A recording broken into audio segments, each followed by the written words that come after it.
I can't believe it either. The transfer portal is still wide open for the Auburn Tigers. Let's talk about who Coach Harsin and his staff have added to the 2022 roster and what it means for the program in the upcoming season.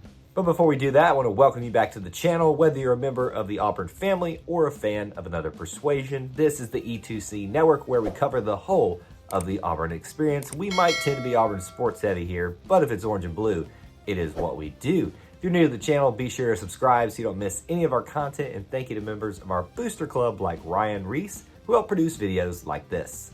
Got the countdown in my head right now. It's about just over 2 months till Auburn football officially kicks off with the beginning of their 2022 season. And yes, we are still talking about the transfer portal and how Auburn football is benefiting from it. Now, if you recall, right after spring practice, Bryan Harsin said there were some key areas where Auburn needed to fill some gaps, likely with the transfer portal for the upcoming season. Well, they have done that and then some, filling needs like wide receiver, defensive line, defensive backs, and now edge rusher for Auburn's roster. Western Kentucky graduate transfer Marcus Bragg has now committed to the Auburn Tigers. This comes on the heels after a recent visit he made to Auburn, and he didn't even get off campus before he committed to Auburn. So that tells you what type of pitch he was given, but the opportunity that he probably sees for himself overall. He entered the transfer portal back in March, so you can kind of see the timeline there. Didn't spend spring practice with the Western Kentucky Hilltoppers,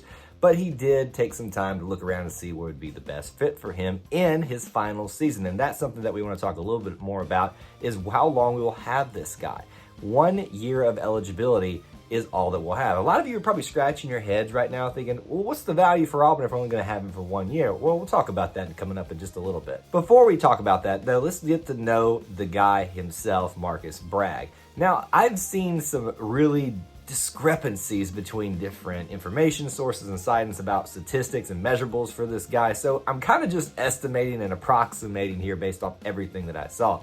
Listed somewhere between 6'4" and 6'5" and 260, 270 pounds, somewhere within that range. Regardless of what it is specifically, what this does is list him as one of the biggest, if not the biggest, measurable wise, at edge rusher for the Auburn Tigers. Not that being the largest guy out there gives you a leg up on anybody, but it's nice to know what the Tigers are going to be getting. A little bit about where he has been till his time here at Auburn. Now, you think Western Kentucky must have spent most of his time there. Actually, he spent his first year at Mississippi Delta Community College and then spent the next 3 years at Western Kentucky as part of the Hilltoppers team. Now, you think 4 years, obviously that means he technically would be in his senior year, but with the whole transfer situation, everybody gets a year, graduate transfer, that's really the thing that gets him an extra year with us here at Auburn. But what type of player are we getting from this guy coming to be part of Auburn's football team? Now, if you look at stats, you're only going to see really 1 year where there's a lot of impressive stuff, and that's his last season in 2021, which would make the most sense and why the Tigers are so interested in having him as part of their team. 2021 was a very good year for him with roughly 26 tackles, 2.5 tackles for loss, I think it was roughly 3 sacks, and even a forced fumble thrown in there. Again,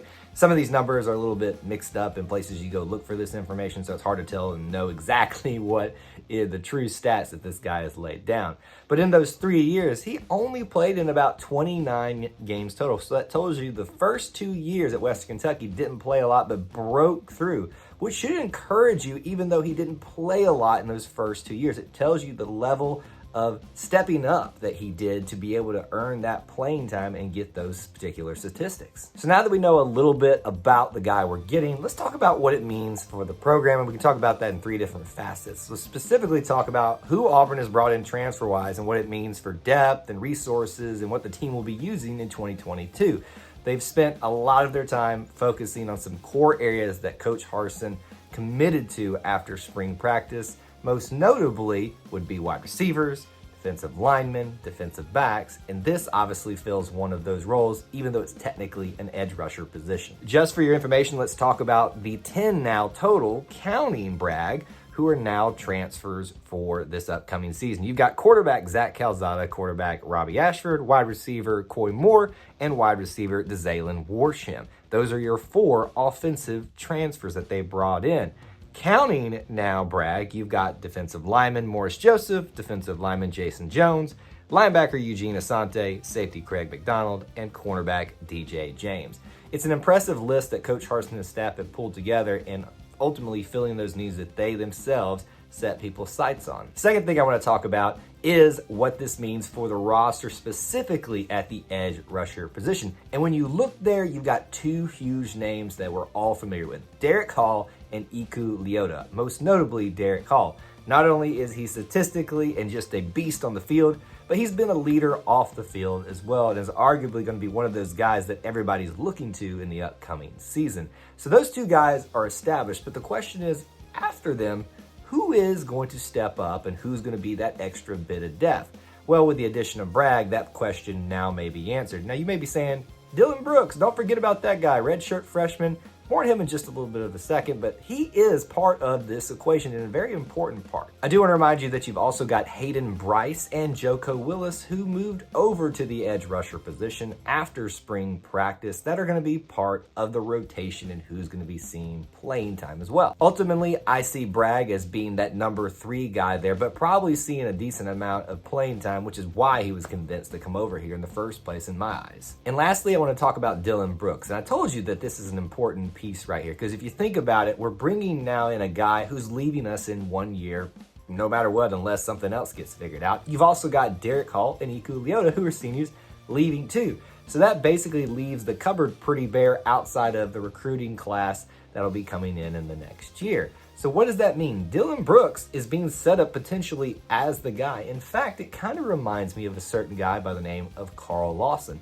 Highly thought of, highly recruited, and took some time to get his feet under him, at least in his first season. This will be kind of similar with Dylan Brooks. He can now sit back and learn, get playing time, be part of the rotation with Iku Leota, with now Marcus Bragg, with Derek Hall, but not have to be called upon in crucial game time crunching moments. That can be reserved for guys with experience, which Bragg is one of those things, which is, I think this is the biggest impact that could potentially have out of Bragg, not just the depth, but what it will do in helping our future Dylan Brooks grow as an edge rusher, because he will be doing that next season. So those are my thoughts on the brand new transfer, Marcus Bragg, coming from Western Kentucky. I'd love to hear from you now, your thoughts on him. Are you just happy to have him, or if there's anything that sticks out to you, let me know down there in the comments section below. If you enjoyed this type of content, please do help support it by smashing that like button.